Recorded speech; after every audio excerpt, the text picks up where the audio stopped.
ಭಕ್ತಾದಿಗಳಲ್ಲಿ ತಾವು ಧರಿಸಿಕೊಂಡು ಬಂದಿರುವಂತಹ ಬೆಲೆ ಬಾಳುವಂತಹ ಆಭರಣಗಳ ಬಗ್ಗೆ ಹಾಗೂ ಮೊಬೈಲುಗಳ ಬಗ್ಗೆ. ಇನ್ನು ಕರಗ ಮಹೋತ್ಸವದ ಆಚರಣೆಗಳನ್ನು ನೋಡೋದಾದ್ರೆ ನಿಜವಾದ ಆಚರಣೆಯನ್ನ ಅಗ್ನಿಕುಲ ಕ್ಷತ್ರಿಯ ಸಮುದಾಯದ ಹಿರಿಯರು ರಹಸ್ಯವಾಗಿರ್ತಾರೆ. ಅಂದ್ರೆ ಈ ಕರಗವನ್ನ ಮಾಡುವಂಥದ್ದು, ಆ ಉತ್ಸವ ನಡೆಯುವಂಥದ್ದು, ಅದನ್ನು ಹೊತ್ಕೊಳ್ಳುವಂಥವ್ರು, ಅವರ ಮನಸ್ಥಿತಿ ಯಾವ ರೀತಿಯಾಗಿರುತ್ತೆ, ಅವ್ರು ಹೋಗುವಂಥ ದಾರಿ, ಇದೆಲ್ಲ ಹೇಗೆ ಗೊತ್ತಾಗುತ್ತೆ, ಇದೆಲ್ಲವೂ ಕೂಡ ಒಂದು ರೀತಿಯಾಗಿ ರಹಸ್ಯವಾಗೇ ಇರುತ್ತೆ. ಅವರು ಕರಗವನ್ನು ತಯಾರಿಸುವಂಥ ಮತ್ತು ಸಾಗಿಸುವಂಥ ಪುರೋಹಿತರು ಕೂಡ ದೈವಿಕ ಆಚರಣೆಯ ರಹಸ್ಯವನ್ನು ಬಹಿರಂಗಪಡಿಸೋದಿಲ್ಲ.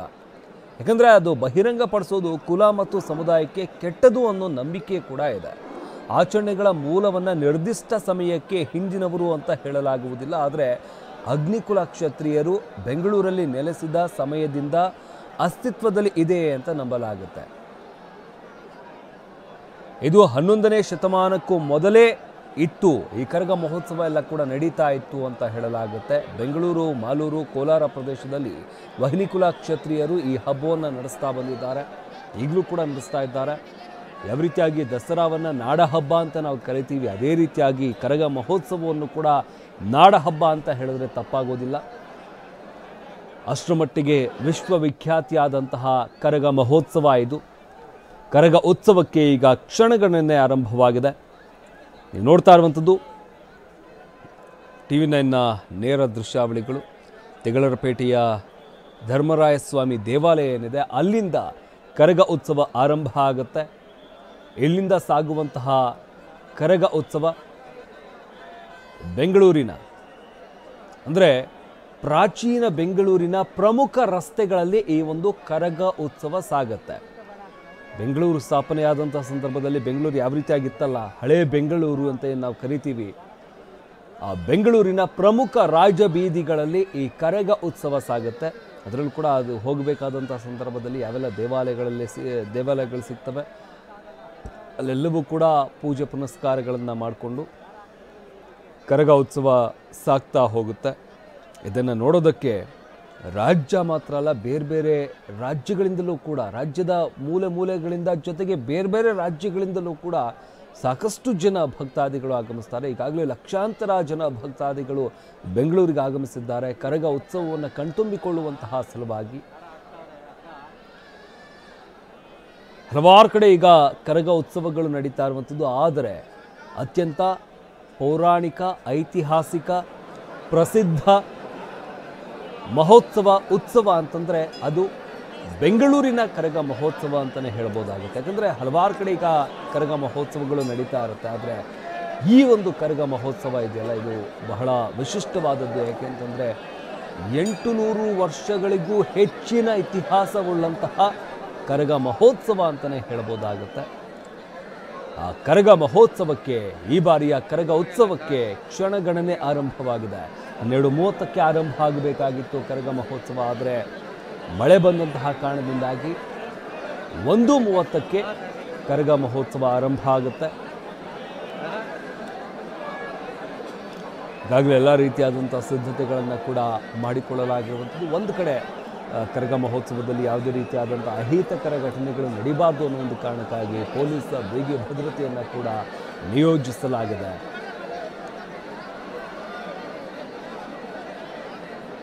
ಇನ್ನು ಕರಗ ಯಾವ ರೀತಿಯಾಗಿ ಆಗುತ್ತೆ, ಇದರ ಹಿನ್ನೆಲೆ ಏನು ಅಂತ ನಾವು ನೋಡೋದಾದರೆ, ಚೈತ್ರ ಶುದ್ಧ ತ್ರಯೋದಶಿಯ ದಿನದಂದು ಅಂದರೆ ಇವತ್ತು ಈ ಹುಣ್ಣಿಮೆ ಏನು ಬರುತ್ತೆ, ಈ ಸಂದರ್ಭದಲ್ಲಿ ಕರಗ ಪೂಜಾರಿ ಅಥವಾ ಕುಲ ಅರ್ಚಕರು, ವೀರಕುಮಾರರು ಮತ್ತು ಕುಲದವರು ಮಧ್ಯರಾತ್ರಿಯ ಸುಮಾರಿಗೆ ಧರ್ಮರಾಯಸ್ವಾಮಿ ದೇವಾಲಯದ ಪೂರ್ವಕ್ಕೆ ಸಂಪಂಗಿ ಸರೋವರದ ಅಂಗಳದಲ್ಲಿ ಸೇರ್ತಾರೆ. ಆ ಸ್ಥಳವನ್ನು ಸ್ವಚ್ಛಗೊಳಿಸಿ ಕೆಂಪು ಛತ್ರಿಯನ್ನು ಇಡಲಾಗುತ್ತೆ.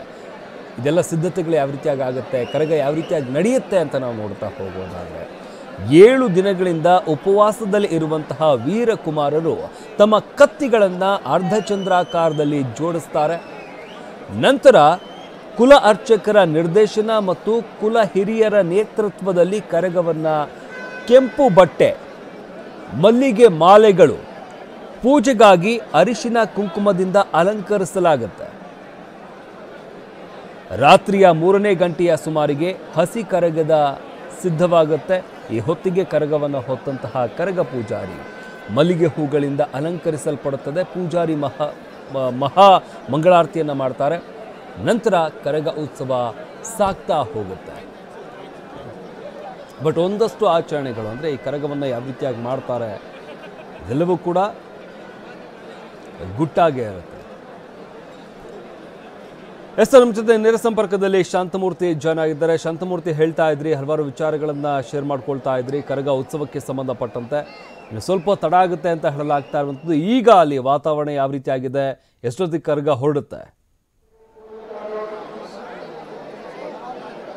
ಸಮಂತ್, ಈಗಾಗಲೇ ವಿಶ್ವವಿಖ್ಯಾತ ಬೆಂಗಳೂರು ಕರಗ ಮಹೋತ್ಸವಕ್ಕೆ ಕೂಡ ಕೌಂಟ್ ಡೌನ್ ಶುರುವಾಗ್ತಾ ಇದೆ. ಇನ್ನೇನೋ 1:30 ಸುಮಾರಿಗೆ ಕರಗ ಉತ್ಸವ ಆರಂಭ ಆಗುತ್ತೆ. ಸದ್ಯ ಈಗಾಗಲೇ ಅಂತಿಮ ಹಂತದ ಸಿದ್ಧತೆಗಳು ಕೂಡ ಧರ್ಮರಾಯ ಸ್ವಾಮಿ ದೇವಸ್ಥಾನದ ಮುಂಭಾಗದಲ್ಲಿ ನಡೀತಾ ಇರುವಂಥದ್ದು. ಸದ್ಯ ಈಗಾಗಲೇ ಸಾಕಷ್ಟು ಸಂಖ್ಯೆಯಲ್ಲಿ ಭಕ್ತರು ಕೂಡ ಜಮಾಯಿಸ್ತಾ ಇದ್ದಾರೆ. ಜೊತೆಗೆ ಇವತ್ತಿನ ಕರಗ ಮಹೋತ್ಸವ ಏನಿದೆ, ಆ ಕರಗ ಸುಖೋತ್ಸವಕ್ಕೆ 20 ಲಕ್ಷ ಜನರು ಭಾಗಿಯಾಗುವಂಥ ನಿರೀಕ್ಷೆ ಕೂಡ ಇರುವಂಥದ್ದು. ಈ ಹಿನ್ನೆಲೆಯಲ್ಲಿ ಈಗಾಗಲೇ ಸಾಕಷ್ಟು ಭದ್ರತೆಗಳನ್ನ ಕೂಡ ಇಲ್ಲಿ ಮಾಡಿದ್ದಾರೆ. ಒಂದಷ್ಟು ಕಡೆಯಲ್ಲಿ ಜನರು ಕೂಡ ಹೆಚ್ಚಿನ ಸಂಖ್ಯೆಯಲ್ಲಿ ಆಗಮಿಸಿ ಈಗ ಒಂದು ಕರಗ ಸಂಖ್ಯೋತ್ಸವವನ್ನು ಕಣ್ತುಂಬಿಕೊಳ್ಳೋದಕ್ಕೆ ಕಾತುರರಾಗಿ ಕಾದು ನಿಂತಿರುವಂಥದ್ದು. ಇನ್ನು ಈಗಾಗಲೇ ಆ ದೇವಸ್ಥಾನದ ಮುಂಭಾಗ ಇರುವಂಥ ಆ ರಥವನ್ನು ಕೂಡ ಸಿದ್ಧಪಡಿಸುವ ಕೆಲಸ ಆಗ್ತಾ ಇದೆ. ಅಂದರೆ ವಿವಿಧ ಹಣ್ಣುಗಳು ಹಾಗೆ ಹೂಗಳಿಂದ ಸಿಂಗಾರವನ್ನು ಮಾಡಿ ಒಂದು ಪತಾಕೆಗಳನ್ನು ಕೂಡ ಕಟ್ಟಿ ಆ ರಥವನ್ನು ಸಿಂಗಾರ ಮಾಡಿದ್ದಾರೆ. ಜೊತೆಗೆ ಏನು 1:30ಕ್ಕೆ ದೇಗುಲದ ಒಳಭಾಗದಲ್ಲಿ ಮೊದಲಿಗೆ ಪೂಜೆಯನ್ನು ಸಲ್ಲಿಸ್ತಾರೆ. ಅದಾದ ಬಳಿಕ ಆ ಕರಗ ಅಂದರೆ ಮಲ್ಲಿಗೆ ಹೂವಿನಿಂದ ಸಿಂಗಾರಗೊಂಡಂಥ ಕರಗ ಏನಿದೆ ಅದು ಹೊರಭಾಗಕ್ಕೆ ಬರುತ್ತೆ. ಅದಾದ ಬಳಿಕ ಒಂದು ಪೂಜೆ ಪುನಸ್ಕಾರಗಳನ್ನು ನೆರವೇರಿಸಿ ಇಲ್ಲಿಂದ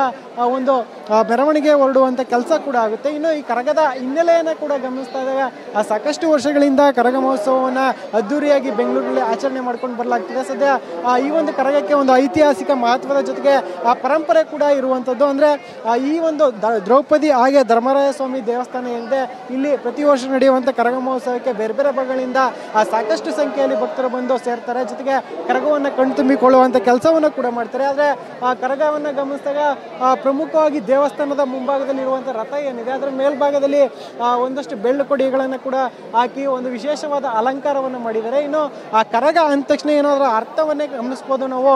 ಕೈಯಿಂದ ಮುಟ್ಟದೇನೆ ತಲೆಯ ಮೇಲೆ ಹೊರುವಂಥ ಒಂದು ವಸ್ತು ಅಂದರೆ ದೇವರ ಒಂದು ಮಲ್ಲಿಗೆ ಹೂವಿನಿಂದ ಅಲಂಕೃತವಾದಂಥ ಕರಗವನ್ನು ಹೊತ್ತು ಸಾಗುವಂಥ ಒಂದು ಆಚರಣೆ. ಇದು ಬೆಂಗಳೂರಿನಲ್ಲಿ ನಡೆಯುವಂಥ ಈ ಒಂದು ಆಚರಣೆ ಏನಿದೆ, ಚೈತ್ರ ಮಾಸದ ಪೌರ್ಣಿಮೆಯಲ್ಲಿ ಆ ಒಂದು ಆಚರಣೆಯನ್ನು ಕಣ್ತುಂಬಿಕೊಳ್ಳೋದಕ್ಕೆ ಸಹಸ್ರಾರು ಸಂಖ್ಯೆಯಲ್ಲಿ ಭಕ್ತರು ಕೂಡ ಬೇರೆ ಬೇರೆ ಭಾಗದಿಂದ ಆಗಮಿಸಿ ಆ ಒಂದು ನಿರೀಕ್ಷೆಯನ್ನು ಇಟ್ಕೊಂಡು ಕಾದು ಕುಳಿತಿರುವಂಥದ್ದು. ಇನ್ನು ಇವತ್ತು ಏನು ಮಳೆ ಬಂದ ಕಾರಣ ಒಂದಷ್ಟು ತಡ ಆಗಿತ್ತು. ಮತ್ತೊಂದು ಕಡೆಗಳಲ್ಲಿ ಅನುದಾನದ ಒಂದು ವಿಚಾರ ಗೊಂದಲವನ್ನು ತಂದಿಟ್ಟಿದ್ರಿಂದ ಒಂದಷ್ಟು ತಡವಾಗುವ ಒಂದು ನಿರೀಕ್ಷೆಗಳು ಕೂಡುತ್ತೆ. ಅದರಂತೆ ಈಗ 12:30ಕ್ಕೆ ಶುರುವಾಗಬೇಕಾದಂಥ ಕರಗ ಉತ್ಸವ ಈಗ 1:30ಕ್ಕೆ ಶುರುವಾಗ್ತಾ ಇದೆ. ಸದ್ಯ ಈಗಾಗಲೇ ಏನು ಭಕ್ತರು ಕೂಡ ಕಾತುರದಿಂದ ಕಾದು ಕುಳಿತಿರುವಂಥದ್ದು. ಮತ್ತೊಂದು ಕಡೆಯಲ್ಲಿ ಈ ಒಂದು ಕರಗ ಉತ್ಸವ ಅಂದ ತಕ್ಷಣ ಬೆಂಗಳೂರಿನ ಒಂದು ಪರಂಪರೆಯನ್ನು ಸಾರುತ್ತೆ. ಜೊತೆಗೆ ಬೆಂಗಳೂರು ಆ ಕರಗ ಅಂದ ತಕ್ಷಣ ಒಂದು ಐತಿಹಾಸಿಕ ಹಿನ್ನೆಲೆಯನ್ನು ಕೂಡ ಹೊಂದಿದೆ. ಅದರಲ್ಲೂ ವೀರಕುಮಾರರು ಕತ್ತಿಯನ್ನು ಹಿಡಿದು ಆ ಕರಗದ ಜೊತೆಯಲ್ಲಿ ರಾಜಬೀದಿಗಳಲ್ಲಿ ಸಂಚರಿಸುವಂಥ ದೃಶ್ಯ ಏನಿದೆ ಇದು ಕಣ್ಣಿಗೆ ಹಬ್ಬವನ್ನು ಕೂಡ ಉಂಟು ಮಾಡುತ್ತೆ. ಈ ಒಂದು ಅದ್ಭುತ ಕ್ಷಣಗಳನ್ನು ಕಣ್ತುಂಬಿಕೊಳ್ಳೋದಕ್ಕೆ ಈಗ ಆ ಭಕ್ತಗಣ ಕಾದು ಕುಳಿತಿರುವಂಥದ್ದು. ಶಾಂತಮೂರ್ತಿ, ಯಾವ ಯಾವ ಜಾಗದಲ್ಲಿ ಕರಗ ಸಾಗುತ್ತೆ ಅಂತ? ಇನ್ನೇನು ಕೆಲವೇ ಕ್ಷಣದಲ್ಲಿ ಕರಗ ಉತ್ಸವ ಆರಂಭ ಆಗುತ್ತೆ. ಯಾವ ಮಾರ್ಗದ ಮುಖಾಂತರ ಸಾಗುತ್ತೆ ಕರಗ ಮಹೋತ್ಸವ? ಸಮಂತ್, ಈಗ ಏನು ದೇವಸ್ಥಾನ ಅಂದರೆ ಧರ್ಮರಾಯ ಸ್ವಾಮಿ ದೇವಸ್ಥಾನ ಇದೆ ತಿಗಳಪೇಟೆ, ಇಲ್ಲಿ ಆ ದೇವಸ್ಥಾನದ ಮುಂಭಾಗದಲ್ಲಿ ಮೊದಲಿಗೆ ಮುತ್ಯಾಲಮ್ಮನಿಗೆ ಪೂಜೆಯನ್ನು ಸಲ್ಲಿಸ್ತಾರೆ. ಅದಾದ ಬಳಿಕ ಕರಗ ಉತ್ಸವ ಇಲ್ಲಿಂದ ಚಾಲನೆಯನ್ನು ಪಡೆಯುತ್ತೆ. ಉದ್ದಕ್ಕೂ ಕೂಡ ಆ ವೀರಕುಮಾರರು ಹಾಗೆ ಅಕ್ಕಪಕ್ಕದಲ್ಲಿ ಬರುವಂಥ ಭಕ್ತರು ಕೂಡ ಮಲ್ಲಿಗೆ ಹೂವನ್ನು ಎರಚುವ ಮೂಲಕ ಆ ಕರಗವನ್ನು ಸ್ವಾಗತವನ್ನು ಮಾಡುವ ಕೆಲಸವನ್ನು ಮಾಡ್ತಾರೆ. ಸದ್ಯ ಈಗ ಆ ರಥ ಏನು ಸಿಂಗಾರಗೊಳ್ತಾ ಇದೆ, ಈ ಒಂದು ರಥಕ್ಕೂ ಕೂಡ ಪೂಜೆಯನ್ನು ಸಲ್ಲಿಸಿ ಇಲ್ಲಿಂದ ಆ ಕರಗ ಉತ್ಸವ ಹೊರಡುತ್ತೆ. ಸದ್ಯ ಗಮನಿಸ್ತಾ ಇದ್ದೀರಾ, ಈ ಒಂದು ತಿಗಳಪೇಟೆಯಿಂದ ಹೊರಡುವಂಥ ಕರಗ ಪ್ರಮುಖವಾಗಿ ಬಳೆಪೇಟೆ ಹಾಗೆ ಈ ಒಂದು ಬೇರೆ ಬೇರೆ ಯಾವುದು ರಸ್ತೆಗಳಿದೆ ಆ ಒಂದು ಪ್ರಮುಖ ರಸ್ತೆಗಳಲ್ಲಿ ಸಂಚಾರವನ್ನು ಮಾಡುತ್ತೆ.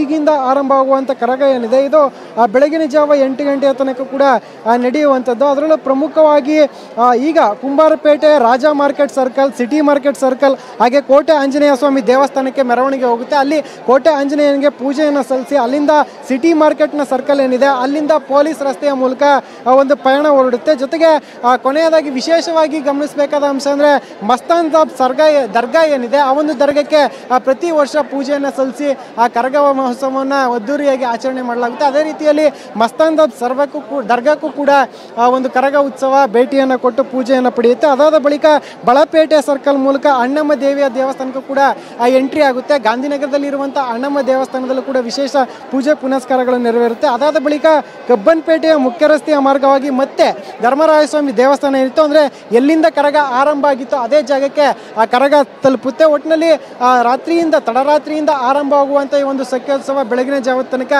ವಿವಿಧ ರಾಜಬೀದಿಗಳಲ್ಲಿ ಸಾಗುವಂಥ ಕೆಲಸ ಆಗುತ್ತೆ. ಉದ್ದಕ್ಕೂ ಕೂಡ ಭಕ್ತರು ಪೂಜೆ ಪುನಸ್ಕಾರಗಳನ್ನು ನೆರವೇರಿಸೋದ್ರ ಜೊತೆಗೆ ಮಲ್ಲಿಗೆ ಹೂಗಳನ್ನು ಕರಗಕ್ಕೆ ಎರಚಿ ಒಂದು ಭಕ್ತಿ ಭಾವವನ್ನು ಮೆರೆಯುವಂಥ ಕೆಲಸವನ್ನು ಕೂಡ ಮಾಡ್ತಾರೆ. ಒಟ್ಟಾರೆಯಾಗಿ ಈ ಒಂದು ಐತಿಹಾಸಿಕ ಕರಗ ಸಖ್ಯೋತ್ಸವ ಏನಿದೆ ಇದು ಒಂದು ರೀತಿಯಲ್ಲಿ ಹಬ್ಬದ ವಾತಾವರಣವನ್ನು ಸೃಷ್ಟಿಸೋ ಜೊತೆಗೆ ಬೆಳಗಿನ ಜಾವದ ತನಕ ನಡೆಯುವಂಥ ಒಂದು ಐತಿಹಾಸಿಕ ಕಾರ್ಯಕ್ರಮವಾಗಿ ಪ್ರತೀತಿಯಾಗಿ ನಡ್ಕೊಂಡು ಬಂದಿದೆ. ಜೊತೆಗೆ ಇದು ಬೆಂಗಳೂರಿನ ಒಂದು ಹೆಮ್ಮೆಯ ಉತ್ಸವ ಅಂತ ಕೂಡ ಈಗಾಗಲೇ ಜಗತ್ ಪ್ರಸಿದ್ಧಿಯನ್ನು ಪಡೆದಿರುವಂಥದ್ದು ಕೂಡ ಶ್ರಮಂತ್. ಎಸ್ ಶಾಂತಮೂರ್ತಿ, ಇನ್ನು ಅನುದಾನದ ವಿಚಾರಕ್ಕೆ ಸಂಬಂಧಪಟ್ಟಂತೆ ಒಂದಷ್ಟು ಗೊಂದಲಗಳಿತ್ತು. ಅನುದಾನ ಬಿಡುಗಡೆ ಆಗಿಲ್ಲ ಉತ್ಸವಕ್ಕೆ ಅನ್ನೋ ವಿಚಾರಕ್ಕೆ ಸಂಬಂಧಪಟ್ಟಂತೆ, ಈ ವಿಚಾರಕ್ಕೆ ಸಂಬಂಧಪಟ್ಟಂತೆ ಏನಾದರೂ ದೇವಸ್ಥಾನದ ಆಡಳಿತ ಮಂಡಳಿಯವರು ಅಥವಾ ಸಂಬಂಧಪಟ್ಟಂತವ್ರು ಏನಾದರೂ ಮಾತನಾಡಿದ್ದಾರೆ ಹೇಗೆ ಅಂತ?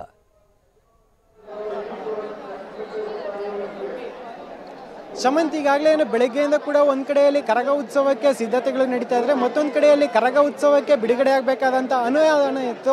ಆ ಒಂದು ಅನುದಾನದ ವಿಚಾರ ಸಾಕಷ್ಟು ಗೊಂದಲಗಳನ್ನು ಹುಟ್ಟುಹಾಕಿತ್ತು. ಅಂದರೆ ಒಂದು ಕಡೆ ಆ ಸರ್ಕಾರ ಏನು DCಯ ಮೂಲಕ ನಾವು ಹಣವನ್ನು ಬಿಡುಗಡೆ ಮಾಡಿದ್ದೀವಿ, ಈಗಾಗಲೇ ಕರಗಕ್ಕೆ ಕೊಡಬೇಕಾದಂಥ ಅನುದಾನವನ್ನು ಬಿಡುಗಡೆ ಮಾಡಿದ್ದೀವಿ ಅಂತ ಸ್ಪಷ್ಟನೆಯನ್ನು ಕೊಡೋಕ್ಕೆ ಮುಂದಾಗ್ತಿತ್ತು. ಮತ್ತೊಂದು ಕಡೆಯಲ್ಲಿ BBMP ಕೂಡ ಈಗಾಗಲೇ ಅನುದಾನಕ್ಕೆ ನಾವು ಎಲ್ಲ ರೀತಿಯ ಸಹಿಯನ್ನು ಮಾಡಿ ಬಿಡುಗಡೆ ಮಾಡಿದ್ದೀವಿ ಅಂತ ಸ್ಪಷ್ಟನೆಯನ್ನು ಕೊಟ್ಟಿತ್ತು. ಆದರೆ ಆ ಕರಗದ ಸಮಿತಿಯ ಅಧ್ಯಕ್ಷರಾದಂಥ ಅಧ್ಯಕ್ಷರೇನಿದ್ದಾರೆ ಸತೀಶ್ ಅವರು ಒಂದು ಆರೋಪವನ್ನು ಮಾಡಿದರು, ಕರಗಕ್ಕೆ ಬರಬೇಕಾದಂಥ ಅನುದಾನ ಬಂದಿಲ್ಲ ಅಂತ. ಇದು ಸಾಕಷ್ಟು ಮಟ್ಟದಲ್ಲಿ ರಾಜಕೀಯ ಚರ್ಚೆಗೂ ಕೂಡ ಕಾರಣ ಆಗಿತ್ತು. ಅದಾದ ಬಳಿಕ ಅವರೇ ಒಂದು ಸ್ಪಷ್ಟನೆಯನ್ನು ಕೊಟ್ಟಿರುವಂಥದ್ದು. ಅಂದರೆ ಸುಮಾರು 1.5 ಕೋಟಿ ಅನುದಾನವನ್ನು ಮೀಸಲಿಡಲಾಗಿತ್ತು, ಆದರೆ ಈಗ 2 ಕೋಟಿ ಅನುದಾನವನ್ನು ಕೊಟ್ಟಿದ್ದಾರೆ. ಇದರಿಂದ ಕರಗ ಮಹೋತ್ಸವಕ್ಕೆ ಎದುರಾಗಿದ್ದಂಥ ಆತಂಕ ದೂರ ಆಗಿದೆ ಅನ್ನೋ ಮಾತನ್ನು ಹೇಳಿದ್ರು. ಈ ನೆಲೆಯಲ್ಲಿ ಒಂದು ಕಡೆ ಗಮನಿಸೋದಾದರೆ ರಾಜಕೀಯ ಜಟಾಪಟಿಗೂ ಕೂಡ ಇದು ಒಂದಷ್ಟು ಕಾಲ ಕಾರಣ ಆಯಿತು. ಅಂದರೆ ಒಂದಷ್ಟು ಧರ್ಮಗಳ ನಡುವೆ ಇರುವಂಥ ಒಂದು ಮಾತುಗಳು ಕೂಡ ಅಲ್ಲಿ ಹರಿದಾಡೋದಕ್ಕೆ ಶುರುವಾಗಿತ್ತು. ಜೊತೆಗೆ ಕರಗದ ಪೂಜಾರಿಯವರು ಕೂಡ ಈ ಬಗ್ಗೆ ಒಂದು ಅಸಮಾಧಾನವನ್ನು ಹೊರಹಾಕಿದ್ರು. ಜೊತೆಗೆ